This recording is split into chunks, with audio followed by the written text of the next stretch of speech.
Vamos a hablar de la conciencia. La conciencia es un tema desconocido, un tema que nos llama mucho la atención y quiero profundizar un poquito en el conocimiento de la conciencia.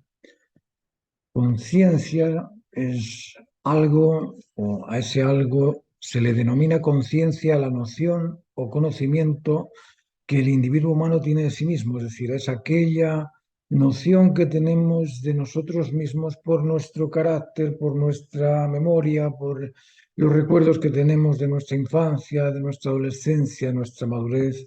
A eso le llamamos conciencia, a esa noción que tenemos de ser conscientes del ser, de qué es lo que somos. En otras palabras, es la suma de experiencias, conocimientos y sentimientos. Además, la conciencia es como el instinto, es una naturaleza directiva inherente.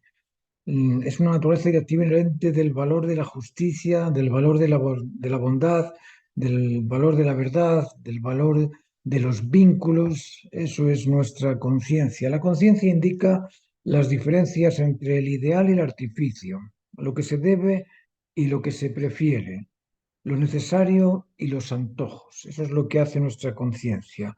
Indicarnos qué es, con cuál es esa distinción entre el ideal humano y el artificio humano, entre qué es lo necesario, qué es lo máximo necesario que se debe realizar o cumplir, y qué es aquello preferido, aquello que simplemente es un apetito, es un antojo. Luego, la conciencia es un servidor del bien común, del sentido común y del ideal común. Eso es la conciencia en sí, somos conscientes de esas cosas. La conciencia reconoce desde el inicio del individuo los afectos, reconoce la confianza y el respeto, y respeta lo supremo, confía en el prójimo y se vincula en el afecto al prójimo también. Esta conducta o comportamiento de la conciencia original es observable en la infancia. Si nos fijamos, los niños respetan y se sienten atraídos por el prójimo, por el inmediato. Confían y creen en ese inmediato que tienen frente a sí mismos. Y se unen en el afecto de una forma normal, de una forma natural, de una forma inmediata con el prójimo. La conciencia original es incondicional ante el prójimo, es absorbente del prójimo también. Eso es otra de las caracterizaciones que vemos o observamos en los niños. Esa conciencia original es pura, se entrega, le pides algo y te lo da, le dices que haga algo y responde y lo hace. Le dices que Dumbo es un animal que vuela y aunque sea un elefante se lo creen. Es decir, ese tipo de actitud absorbente, crédula, incondicional, es parte de esa conciencia originaria del ser humano. El niño se mueve en libertad, autonomía y responsabilidad, sin noción del bien o del mal en su estado asiológico. El niño no comprende la asiología, no sabe qué es eso de la asiología. Incluso muchos adultos tampoco sabemos qué es esto Bueno, ahora sí, ahora sabemos que la asiología es el estudio de los valores, pero porque lo hemos aprendido después. A lo que voy es a que, aunque no comprendan lo que es, lo creen. No comprenden qué es el valor, pero la conciencia protege en el bienestar, en el convencimiento y en el afecto. Esto es curioso. Es curioso decirlo porque es muy fácil, pero los niños se sienten protegidos en el bienestar, se sienten convencidos en aquello que le ofreces y se sienten atraídos por el afecto. Y eso es de una forma espontánea, natural. La conciencia original deposita en la memoria sus experiencias, sus conocimientos y sus sentimientos, o los sentimientos también. Los conocimientos y las experiencias del prójimo también son absorbidas por esta mente absorbente del niño.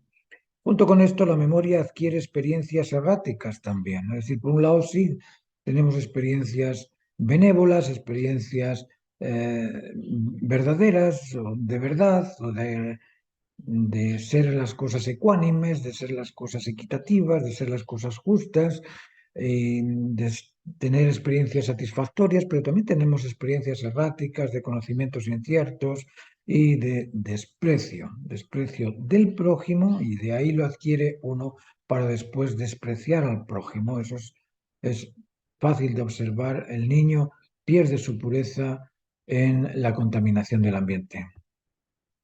La memoria de la conciencia original ahora contiene una memoria de convivencia despreciable, de conocimiento incierto, de sensaciones de desagrado del prójimo o del ambiente, y al evaluar un comportamiento se confunde entre lo agradable y lo desagradable.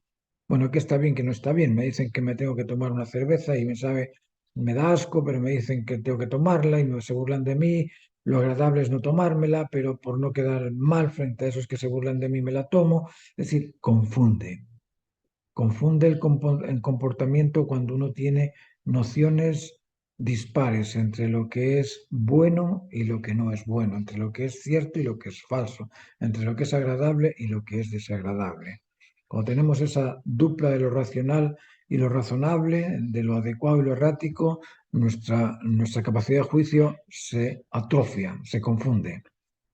El desprecio, el descrédito, el destrozo pasan a formar parte de su conciencia o de tu conciencia. Y ésta, como juez de la situación, evalúa en base a la cantidad de calidad o en base a la calidad de la cantidad. Es decir, calidad y cantidad entran a sopesar la capacidad de juicio de esa persona. Luego en este gráfico tenemos esta dualidad de la conciencia original, conciencia de la vinculación, conciencia de lo justo, conciencia del deber que hay que cumplir. Y por otro lado tenemos esa conciencia adquirida, que es una memoria del desprecio, una memoria de lo falso, una memoria del apetito, de lo que apetece, del egoísmo. Y en base a estas dos conciencias, la conciencia original y la conciencia adquirida, formamos ese sentido común, ese macro sentido. Cuando hablamos de sentido común, es el sentido que ajusta toda la justicia equitativa del cosmos, es ese orden del ordenamiento en base a la ordenanza cósmica. Eso es el sentido común, esa ordenanza cósmica que para todos es razonable y no solamente racional para cada uno, sino que es razonable, es decir, por todos comprendida como convincente. Vale, entonces en base a ese sentido común la inteligencia evalúa y emite un juicio ajustado o desajustado dependiendo de la cantidad de aspectos que tenga dentro de la memoria adquirida. La inteligencia, en base a la conciencia, evalúa la necesidad de la motivación, el interés y el deber pretendido o propuesto.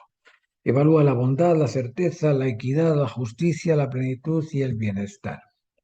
Y evalúa en base al criterio, que es la suma de sentimientos, convencimientos y experiencias recogidas y almacenadas en la memoria, en base al criterio, el atractivo de lo apreciado, sumado al resentimiento de lo despreciado, adquieren la categoría de juez en el tribunal mental de la conciencia. La conciencia es como un tribunal, es exactamente igual que un tribunal porque en ese tribunal hay una porción que ejerce el papel de la disposición legal o de la constitución legal para comparar y evaluar lo observado y hay un fiscal y un defensor también. La mentalidad del individuo cuya conciencia dispone de mayor cantidad de comprensión del ideal humano, del sentido común y de una amplia disposición de experiencias, es más probable que evalúe mejor las cosas que el individuo cuya memoria contiene una mayor cantidad de desprecio, mentiras, destrozos, malestar.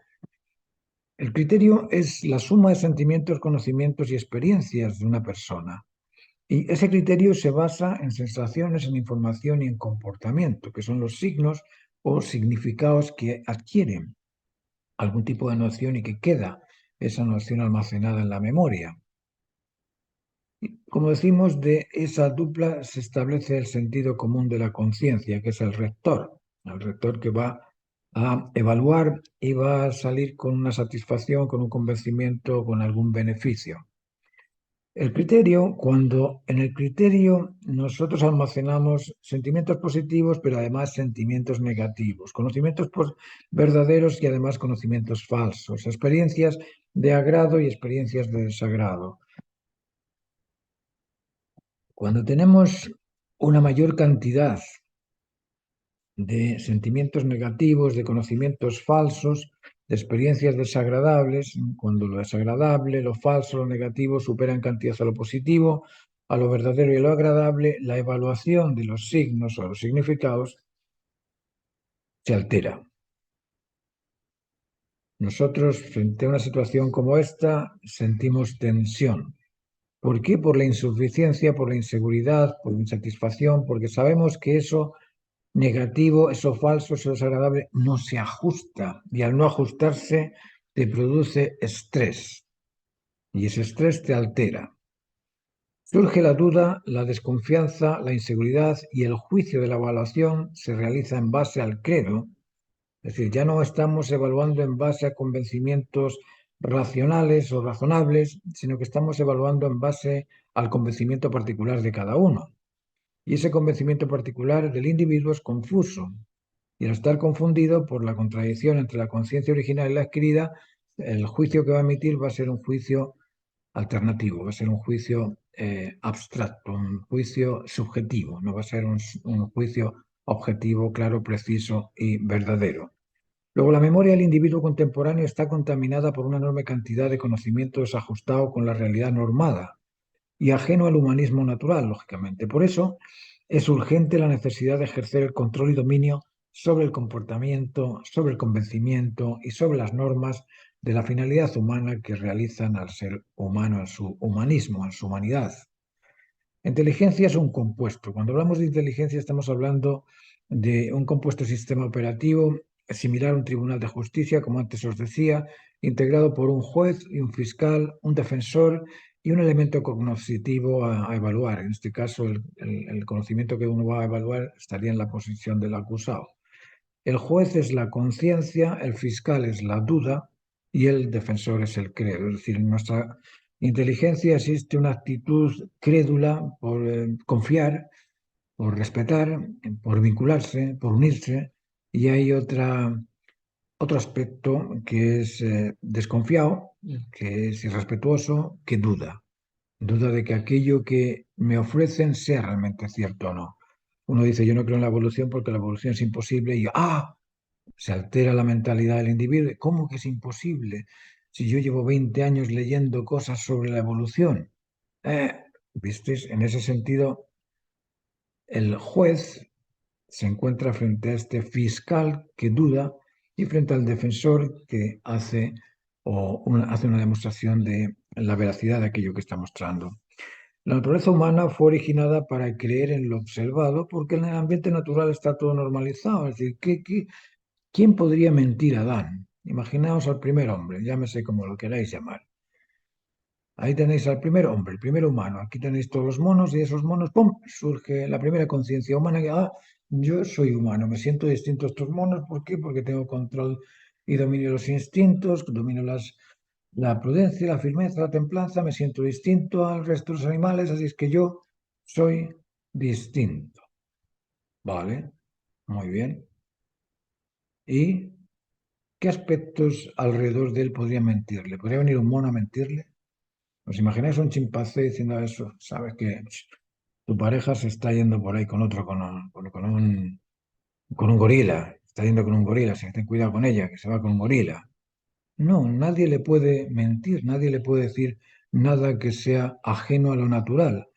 Luego, la naturaleza humana fue originada para creer en lo observado porque en el ambiente natural está todo normalizado, no hay mentiras, no hay falacias. En la naturaleza no existe lo falso, lo desajustado, lo insuficiente, lo inseguro. Todo acto se debe a la razón que lo declara y justifica necesario y es por un porqué y por un para qué, es decir, el porqué y su para qué o el porqué y el para qué son su verdad. Aquí puse su porqué y su porqué. Es su porqué y su para qué son su verdad. El defensor del sistema de la inteligencia es crédulo por naturaleza. ¿Mm? O sea, ese sistema operativo que tenemos en nuestra inteligencia es crédulo. Pero el fiscal, al saber que existen otras posibilidades adquiridas de la información expuesta por otro humano inseguro, duda. Es decir, aquel que no sabe la verdad y emite un juicio y ese juicio no corresponde con la verdad, está provocando una alteración, está provocando un trastorno en la integridad del individuo que lo escucha. Mentir es trastornar al otro, eh, debería estar, no sé si prohibido, pero deberían de tener cuidado con no mentir. ¿Por qué? Porque si comprendes que al mentir estás trastornando la integridad intelectual de la persona, pues lógicamente tú ameritas un castigo por eso, ameritas un correctivo. Y ante la duda, evalúa la razón del acto, conocimiento, signo, significado, en base a la necesidad que justifica su existencia. Es decir, el fiscal en este caso, al saber que existen otras posibilidades adquiridas de información expuesta por otro humano inseguro, duda y ante la duda evalúa la razón del acto, del conocimiento, del signo, del significado, en base a la necesidad que justifica su existencia. Es decir, aquí está justificando el por qué y el para qué. Esa es la razón del qué, el por qué y el para qué. Justifican la razón y la existencia del qué. La conciencia original es la suma de necesidades, intereses y expectativas adecuadas a los aspectos benéficos, equitativos o convincentes y satisfactorios del cosmos. El universo, el mundo o el cosmos es un ordenamiento basado en una ordenanza universal que lo ordena. Y la naturaleza directiva inherente de las especies en su totalidad se deben a la ordenanza del orden universal que las ordena, incluida la especie humana. No sé si esto se llega a comprender completamente o a intuir al menos. Nosotros somos una especie parte de la totalidad de las especies del cosmos o parte de la totalidad de las especies de la Tierra, si queremos reducirlo. Pero somos una especie más y si todas las especies se rigen por el ordenamiento de una ordenanza cósmica, porque cuando hablamos del cosmos estamos hablando de un orden, y si hay un orden tiene que existir una ordenanza y un ordenado, entonces si el resto de las especies están ordenadas en base a ese orden, nosotros como especie deberíamos también reconocer cuál es ese orden y ordenarnos en ese orden también.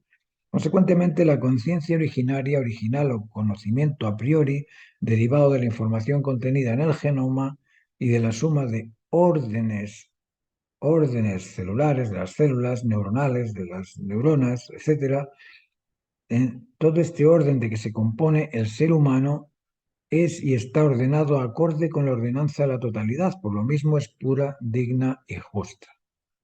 Nosotros, como os digo, deberíamos de ordenarnos en función o en base al ordenamiento cósmico, la ordenanza de ese orden natural que lo ordena todo.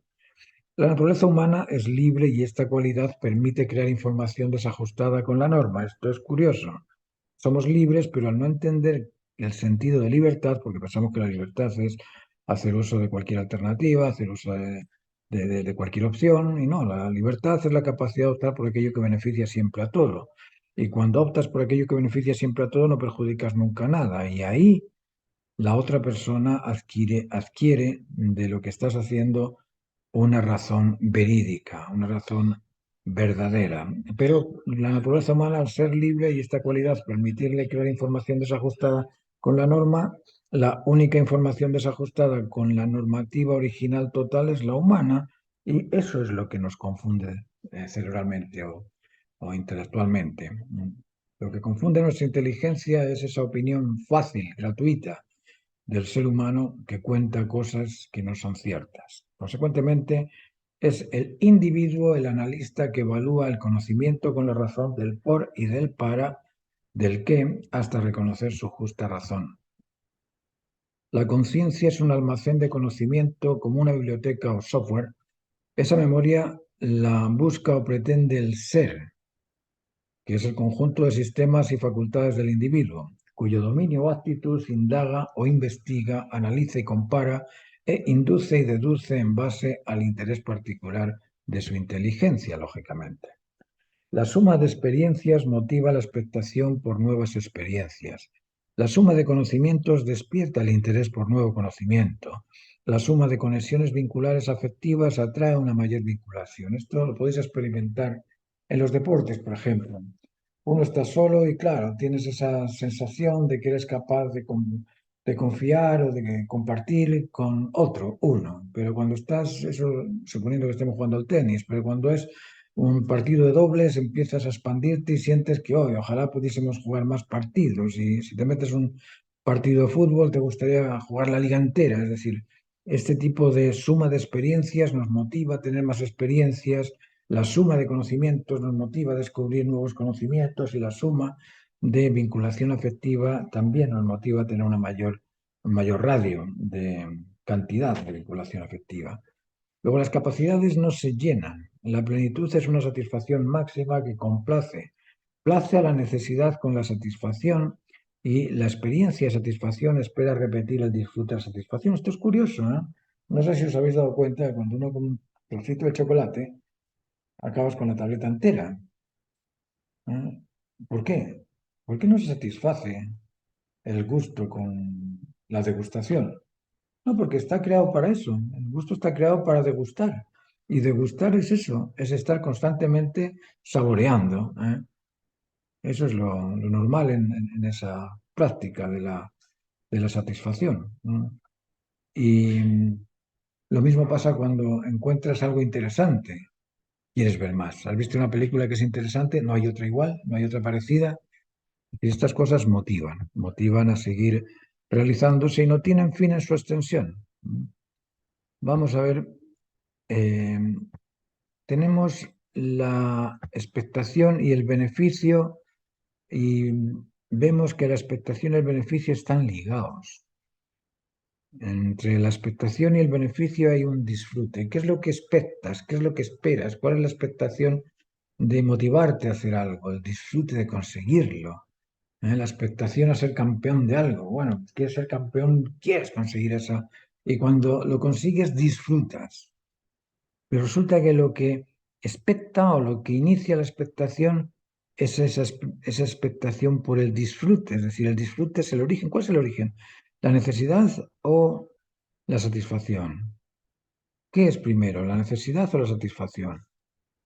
No, lo primero es la satisfacción. Pero ¿cómo va a ser primero la satisfacción si yo me satisfago después de satisfacer mi necesidad? La necesidad es primero, pero ¿en base a qué surge la necesidad? Surge la necesidad de comerte un chocolate por la expectación a disfrutar del chocolate.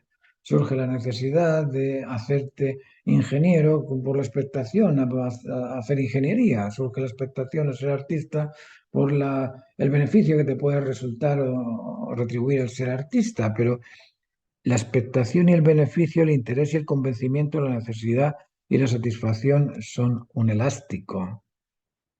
A uno lo pones en un sitio, al otro lo pones en el otro, pero están conectados por ese elástico. Y ese elástico es el valor del disfrute, el valor de la seguridad, el valor de la complacencia. Disfrutar, complacer y beneficiar no tienen tope, no hay un fin, no se satisfacen, no se llenan por completo. No existe en las capacidades un límite en su extensión a lo largo, sí en su satisfacción o insatisfacción en el momento, sí en el convencimiento del raciocinio particular o en su falta de convencimiento y sí en el poder de articular algo o en la debilidad de no poderlo hacer. Es decir, esos serían los extremos verticales, pero horizontalmente las capacidades no tienen un tope.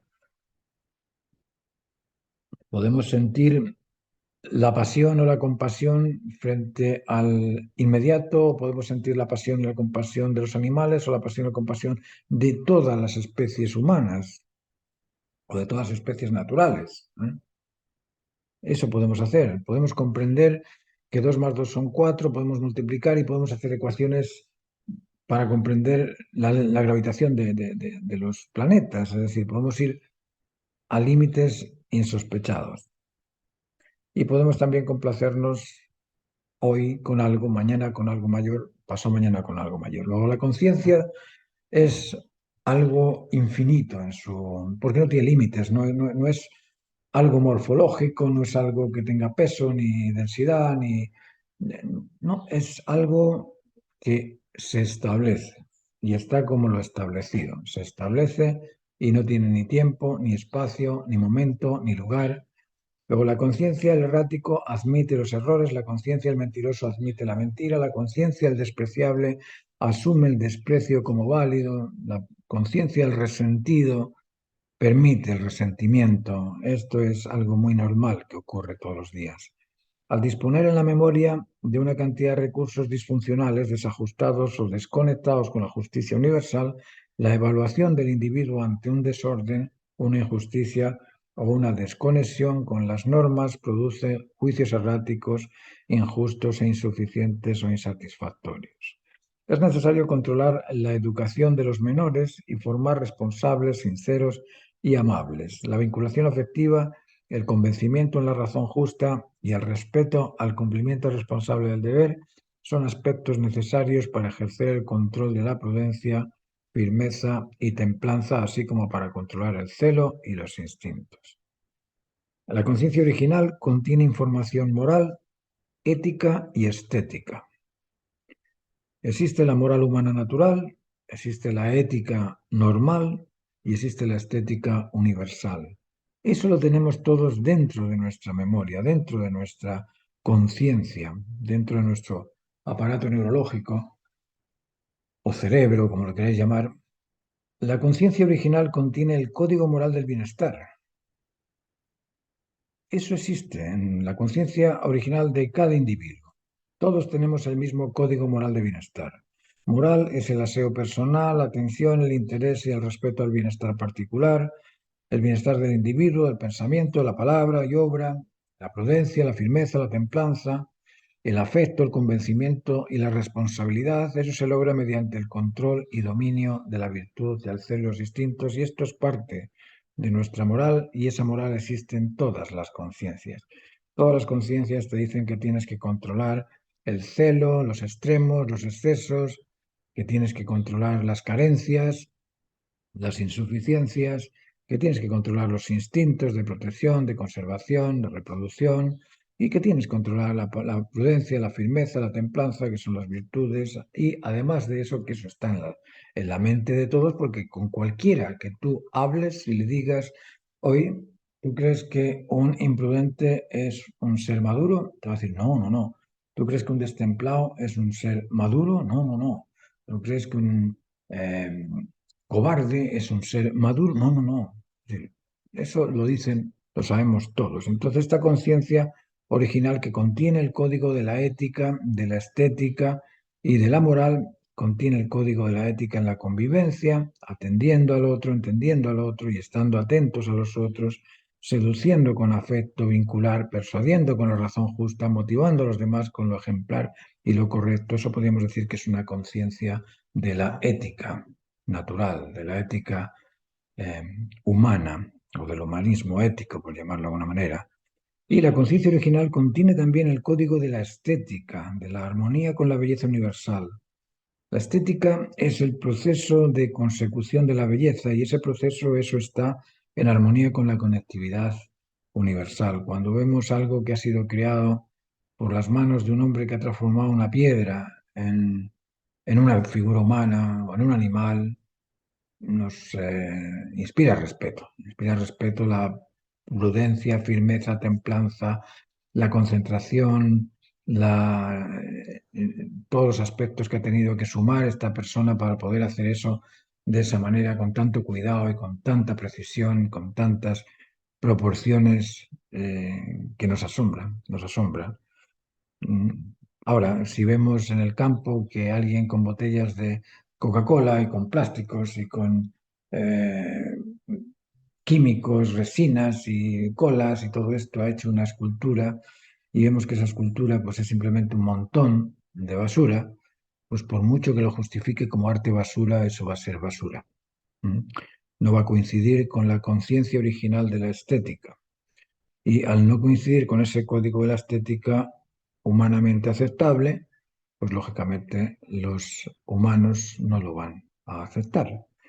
La conciencia original contiene el código, sentido de familia funcional, contiene el sentido del ordenamiento social y del ordenamiento biodiverso, de la biodiversidad de la totalidad de las especies. Es decir, nosotros tenemos ese poder y dominio para poder controlar la biodiversidad completa, toda la biología, toda la ecología, lo podemos hacer y eso está dentro de nuestra conciencia también. Cada individuo de la especie que sea contiene conciencia de su integridad, en unos casos de manera instintiva ligada al aparato directivo inherente y en otros casos, como el de la especie humana, lo posee a nivel de prototipo a priori y lo debe reconocer mediante la libertad, autonomía de su voluntad e inteligencia. Es decir, en los animales existe esa conciencia de su integridad a nivel instintivo y en nuestro caso esa conciencia de la integridad humana lo tenemos que descubrir con nuestra inteligencia porque somos autónomos, libres y responsables. El reconocimiento libre e independiente de la integridad humana califica al individuo autónomo. La realización completa de la integridad humana basada en el cumplimiento del máximo deber cumplido establece al individuo responsable y la conciencia original existe para ser consciente de ella y realizarse consecuentemente con ella. Por eso es importante investigar hasta reconocerse consecuente con la conciencia original del individuo. Eso es la labor que todos tenemos que descubrir o que tenemos que investigar. Pero ocurre algo bien curioso. La conciencia admite de lo que observa una interpretación parcial. Eso es lo que se conoce como internal model, o simulación de lo exterior, que no es lo observado, sino una serie de fragmentos de reconocimiento de lo observado. Es decir, aquí tenemos un personaje que está observando un gato, pero la imagen que este personaje tiene del gato no es esa imagen del gato pintado con colores, porque para él es la primera representación que ve del gato, entonces lo asocia con otras representaciones previas del gato que tiene. Y ahí surgen estas imágenes de los gatos que tenemos por debajo. En la imagen se observa un gato, pero la mente del observador no lo absorbe por completo. No sabe si es gato o gata, pero se crea una imagen del gato. No sabe si está pintado con acrílicos o con témpera, pero lo hace. Lo admite pintado.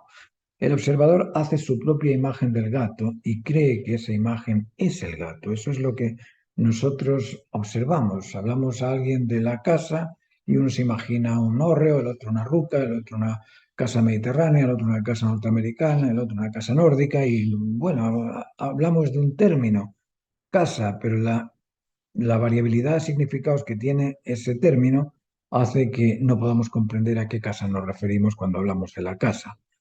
Nos recreamos a nosotros mismos en la elección de alternativas emocionales, intelectuales y de comportamiento. Del mismo modo que recreamos al gato en una imagen particular, hacemos lo mismo con nuestra identidad.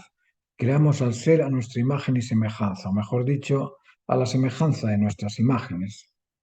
Por eso es necesario realizarnos en el humanismo de la verdadera naturaleza humana normal. La legitimidad universal contenida en la conciencia original posibilita el desarrollo progresivo del intelecto humano, porque contiene los fundamentos esenciales del humanismo normal. El individuo debe, y esto lo tiene por misión, no por decir, por no decir por obligación me refiero, debe investigar y descubrir su integridad completa, su origen, su identidad y su propósito. Esa es tarea de cada uno de nosotros. No podemos esperar que nos venga aquí Descartes a explicarnos la naturaleza humana, o Kant, o Platón, o el cura del domingo. No, esto no puede ser así. Tenemos que buscarla nosotros porque somos responsables.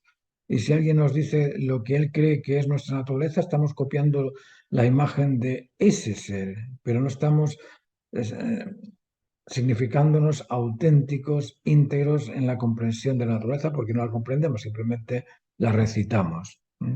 La respuesta a estas tres interrogantes existen contenidas en su conciencia original. Para reconocerlo, el individuo ha de limpiar todo conocimiento adquirido que es ajeno o que se contrapone con su conciencia original. ¿Cómo se hace esto? Bueno, evaluando lo que corresponde con el bien común, con el sentido común y con el ideal común humano. Es decir, por ejemplo, ¿mejora la totalidad el control o el descontrol emocional, intelectual o conductual? Bueno, si creemos que sí, pues a controlarse. O todo acto se debe a la razón que lo justifica necesario, ¿no es cierto? Si creemos que sí, pues a indagar siempre y en todo su justificación, su por qué y su para qué. O la expectación a disfrutar de un beneficio es la que motiva la voluntad por conseguirlo. Si crees que sí, que es así, pues a pretender beneficios al obrar. La conciencia es el juez y su justicia es la Constitución y el Tribunal Constitucional. Es decir, aquí tenemos al juez y su justicia. Tenemos al código y el emisor que lo califica para ser el receptor que lo decodifique. No es fácil de comprender que la conciencia sea al mismo tiempo código y entidad. algo similar al cosmos, que es orden, ordenanza y ordenado. Es difícil comprender eso. Pero si la totalidad es, en ese sentido, trina, puesto que es orden, ordenanza y ordenado, cabría deducirse que la conciencia sea en sí misma también trina, contenedora de orden, ordenanza y ordenado. Por lo demás, la sensibilidad, el intelecto y la voluntad son en sí mismo capacidades trinas. La emoción capta lo necesario, necesidad, esperanza, eso es orden. Tiene la satisfacción, que es el valor establecido o el logro, lo ordenado. Y tiene lo esperado, lo necesario, que es correspondiente con la ordenanza. El intelecto reconoce, el interés es orden, el interés lo que busca es eso, es la información, la certeza, el convencimiento, y el interés se basa en ese orden. Por eso decimos que el interés es orden, el convencimiento, significado, es el valor de la certeza, es decir, ya me convencí, eso significa, eso es verdad, eso es lo ordenado. Y la información, el signo que establece esa correlación, es la ordenanza. Pero eso lo vemos también en la voluntad, es decir, la emoción capta lo necesario, como decimos, la necesidad es una esperanza de ordenarse y se ordena en base a la consecución de la satisfacción, que es el valor establecido, que es lo ordenado, y eso ordenado, ese logro, se establece mediante lo esperado, lo necesario. Es decir, esa es la ordenanza. Y como os decía, la voluntad cumple. La expectación, pretensión o proyecto es el orden, el bienestar o el disfrute es lo ordenado y el deber completo o cumplido, cuando se ha cumplido, es la ordenanza. Luego, en estas tres capacidades, en la emoción, el intelecto y la voluntad, que son la base de nuestra existencia, son nuestro carácter, que son nuestra conciencia, son trinos, son aspectos trinos. No existe una separación entre la emoción y la satisfacción, o entre el intelecto y el convencimiento, o entre la voluntad y el bienestar. La voluntad se basa en el bienestar se logra con la voluntad. El convencimiento es el despertar del interés y el interés se basa en la expectación a conseguir el convencimiento, y la necesidad se basa en la satisfacción se fundamenta en la necesidad. Es decir, estos trinos son una unidad, es una unidad dual trinitaria.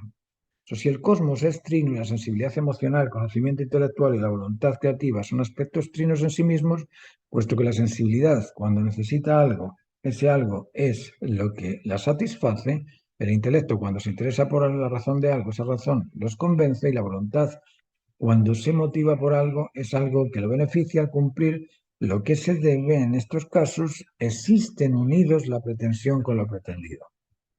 Es más, es lo pretendido lo que inicia la pretensión.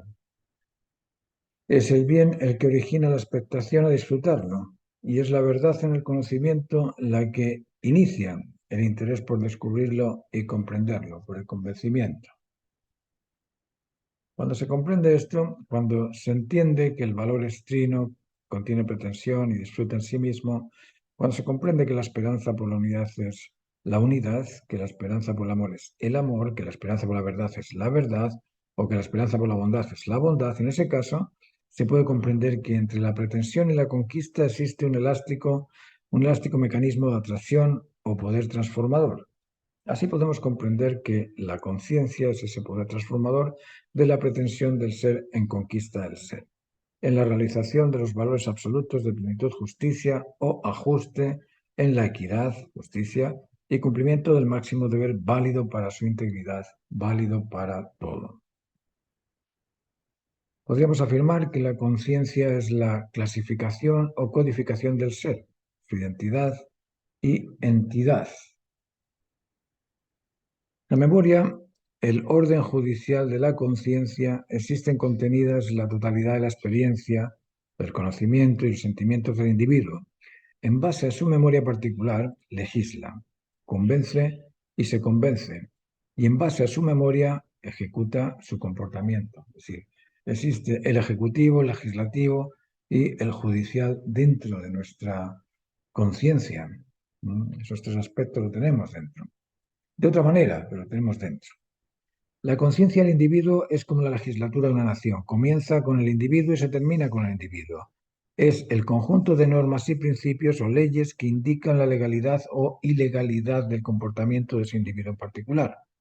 Cuando la legislación del individuo es coincidente o concordante con la integridad de las normas humanas, el individuo se humaniza en el humanismo. Y cuando la legislatura del individuo no concuerda o es distinta a la integridad de las normas humanas, el individuo se deshumaniza. Se transforma en un artificio carente de su humanismo o de su humanidad. Por eso es importantísimo que la conciencia adquirida coincida y concuerde con la conciencia original de la integridad del ser. Y eso exige limpiar la contaminación de costumbres, conocimientos y sentimientos adversos a la conectividad. En ocasiones es necesario un maestro, un guía, que nos oriente en esta limpieza de información contaminante que uno no reconoce sucia. Hasta aquí, muchas gracias. Espero que os haya sido interesante esta clase y, como sabéis, si queréis participar del curso de 24 clases online, basta que me mandéis un WhatsApp a este teléfono 569-8501-5649. Muchas gracias por vuestra atención.